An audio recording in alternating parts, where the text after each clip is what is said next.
বিসমিল্লাহ। মুখে একটি অসাধারণ অন্যরকম ফ্লেভার পাবেন।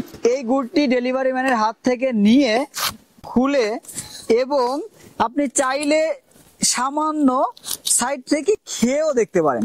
বিসমিল্লাহ। আসসালামু আলাইকুম ওয়া রাহমাতুল্লাহ। আমি নাইম ইসলাম নিউট্রিফাই মার্ট থেকে। আমার হাতে দেখতে পাচ্ছেন ফয়েল পাটালি, যেটা শুধুমাত্র খেজুরের রস থেকে তৈরি করা হয়েছে, আর কোনো কিছু ব্যবহার করা হয়নি। তো আমাদের এই গুড়টি শুধুমাত্র এই যে আমার পাশে দেখতে পাচ্ছেন রস জাল করা হচ্ছে। এই রস থেকে আমরা গুড় নিজেরাই সমস্ত প্রসেস নিজেরাই কাভার করে সরাসরি আমাদের এই গ্রাম থেকে আপনাদের কাছে পাঠিয়ে দিচ্ছি। আপনারা জানেন যে বিগত তিনটি বছর ধরে আমরা এই খেজুরের গুড় নিয়ে কাজ করছি। আমাদের এই গুড়টি অর্ডার করার জন্য শপ নাও বাটনে ক্লিক করুন অথবা স্ক্রিনে দেওয়া নম্বরে কল করুন। আমাদের সাথে থাকার জন্য অসংখ্য ধন্যবাদ। আসসালামু আলাইকুম ওয়া রাহমাতুল্লাহি ওয়া বারাকাতুহু।